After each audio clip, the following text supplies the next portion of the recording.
wolves, and I've got for you something really special tonight, living prophecy. Not living prophecy in an apocalyptic sense, but something very beautiful. For any of you who might have been familiar with the prophecies of Black Elk and other native leaders from the past, you might know about the prophecy, and it's a hopeful one, that at the crux of all time, First Nations from the far north would come to the forefront and lead the fight to save Mother Earth, and that those who came aboard with them would learn from them and be spared what was to come in the cleansing times. This is exactly what we're seeing now, in an unprecedented way, coming out of where but the far north. Hey there, folks and friends, connecting dots here. Fukushima Day 443. Boy, oh boy, things are changing up. They're heating up here. It's unbelievable. You know, many of you have already heard that Google/YouTube has censored my YouTube channel. I've been hit with a copyright infringement. I'm now uploading on Connecting Dots YouTube channel. You know, many of you enjoyed my Fukushima stuff, which I will continue to do. I will monitor the West Coast. I've mentioned before here, I live on Vancouver Island, British Columbia. I'm monitoring the radiation 24/7. I put up a video up yesterday telling folks that it was spiking. Again today, I've seen spikes here. However, you know, time for a little change up. And I don't know how long you've been following. Maybe you've been following me from back in the days when I was doing the Gulf oil spill. No? Well, anyways, I was doing YouTube videos back then, and maybe you know me from earlier days when I was doing the 2012 forums. I was blogging back then, telling folks that the 2012 was all about depopulation and a collapse of the currency. Well, folks, I'm afraid we're getting close to that. However, this is not about currency. This is about no Enbridge and all the other stuff that's associated with it. I know you may not be interested, but please hang tight. That means if you're Canadian or a North American viewer, pay attention. I've got some good stuff here. I've done a little bit of digging on these people, and boy, oh boy, interesting, interesting. Okay, so it all starts off here when I did my Google search, daily search on the pipeline protest, and of course I got all kinds of results. And oh, what's that? What's that? That's oh, that's my video from what you just saw that I posted yesterday. Yeah, it says right there, 16 hours ago. Great, great, great. Oh, look who's below me. Oh, CTV News. That's the same people that hit me up with the copyright through Google. They're the reason why I'm deleted. Look, 18 hours ago. For some reason, they got interested in uploading a video 2 hours after they saw mine. Now, they grabbed the same story, but I went and read it, and boy, it's just not the same. I'm sorry. CTV News, you guys minimized again, and you didn't tell folks the real thing. So again, they show the same map I had in my video from yesterday, where this new expansion pipeline is going to be running through people's backyards, right beside schools, along parks. Unbelievable. People's homes are going to have to, they're going to have to move. Well over hundreds of families are going to have to leave their homes while the pipeline runs through them. And again, just read the headline. MP fears BC pipeline could force people from homes. No, it will force. Again, CTV News just suck. I'm not going to read the whole thing because these are the people that hit me up with the copy infringement right. But the juice comes here at the end, where it talks about in 2007 the pipeline ruptured in Burnaby, and in January this year it leaked in Abbotsford. So I figured, oh well, you know what? I'll do a research on Enbridge and see what kind of stuff. So again, thanks to Google, Enbridge oil spill history. Oh boy, the fact box.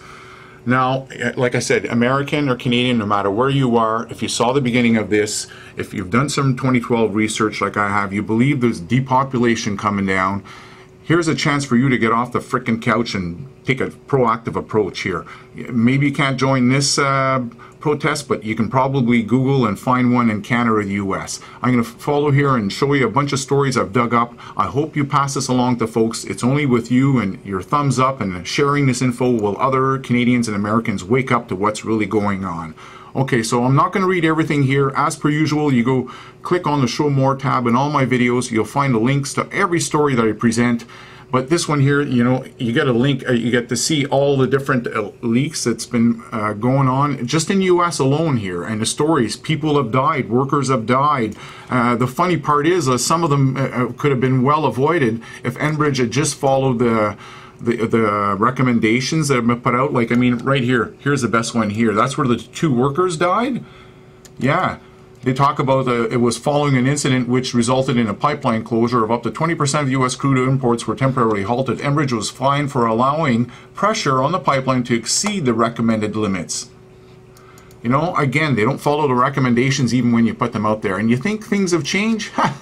Like I said, there's a lot of stories here I got coming up. But look at this one here. Even back in 2007, pollution charges laid in 2007 Burnaby oil pipeline rupture. BC Ministry of Environment has laid charges in connection with the dramatic rupture of a crude oil pipeline. You haven't seen the pictures? Hold on, I got them coming for you. But there we go. Later on in 2011, finally, the company pleads guilty in a 2000 pipeline rupture. What took you so long? What's going on? And believe me, there's a lot of stories here where they've been leaking all kinds of stuff. You didn't see that story? Don't worry, I got it right here, and this is what it was called back then. Burnaby oil spill turns into a crude geyser. What a scene. Look at that stuff. This was taken off the TV, by the way. This is from somebody else's blog spot. There's a car in the corner. You'll see more of that car. The guy had to abandon his car, and it's just spewing up in the air. There we go. Look at that. There's that car I was talking about. Just covered with oil. And there's the near when they finally get it plugged up, you know, there's the worker looking down the hole. That was in Tuesday, July 24th of 2007. Now, just looking at this stuff, this is not the end of it. It continues on, folks. I mean, here's from CNN US. Leaking pipeline reopens, but industry concerns remain. Yeah, wait till you see this one. Like I said, I leave all the links. This is when there was a massive rupture here. 3 times in one summer they had to close the different pipelines. And one of them here says 670,000 barrels per day that were running between Superior, Wisconsin to Griffith, Indiana. Just unbelievable. Look at that other massive one, 800,000 gallons in the Kalamazoo River. Well, it certainly is a zoo now. Yeah, not just water, all kinds of stuff floating in that river. You know, spills spark spikes,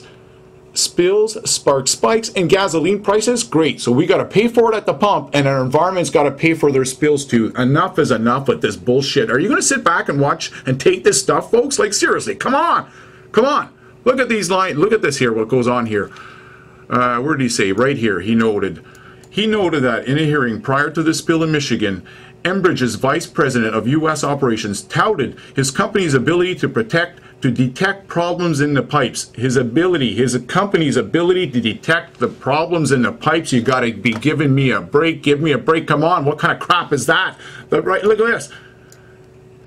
The pipe ruptured 10 days after he made that statement. Now, listen to this further on. I mean, it doesn't end there. These people are so full of you know what. Anyways, listen to this. He said he would see it as overkill to force companies to repair every problem. Give me a break. You can't eliminate all anomalies in a pipeline. He added, all pipelines corrode. The question is, does the operator have the corrosion under control so the pipeline doesn't go to failure? The answer is no. And here's the other stories. Continue on here. Look at this. January 24, 2012. Kinder Morgan oil spill in Abbotsford.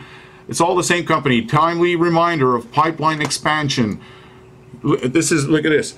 Kinder Morgan has confirmed there was an oil spill this morning at the Sumas Terminal and Tank Farm in Abbotsford after residents phoned 911 and reported headaches and nausea from a heavy smell of gas in the air. Here we are in the middle of a high-profile public hearings about the proposed, that's just what this video is all about, the proposed Enbridge pipeline in northern BC, and yet Kinder Morgan has been allowed to move ahead with expansion plans without public consultation, said West. On the first day of the Enbridge public hearings earlier this month, a leak was reported on an Enbridge gas pipeline in the Gulf of Mexico. It's a never-ending problem with these people. We got to stop this crap, folks. Come on, enough. And we're not alone. Look at this. In Ontario on May 23rd, piping tar sand oil through Ontario protested. National Energy Board's hearing on Enbridge pipeline reversal shutdown. You know, environmental justice protesters. I guess that's what we're going to be. You might as well jump in here. We're going to sit on the couch and do nothing about it. And look. History here of Canadian history and environment. A history of Enbridge pipeline. It's not just Canada. Hold on a second. We're all mentioned in here. Look at this. 2001. Alberta, Canada. Look at You can come back and click all this stuff. All my links are down below in the Show More tab. You'll be able to share these with people. Look at this, 2002. The never-ending spill. Like, come on, we're going to keep putting up with this? This is what this video is all about. It's about bringing awareness. You got to share it with your friends.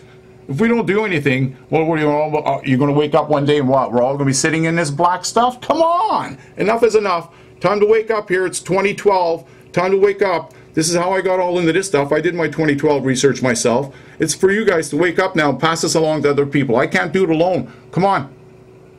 Look at that. British Columbia. Gallons leaked. What year? Time. It's time. Come on. Get off the couch. Join me. Do something about it. Share this, please. It's gotta stop.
I'll see you there, folks.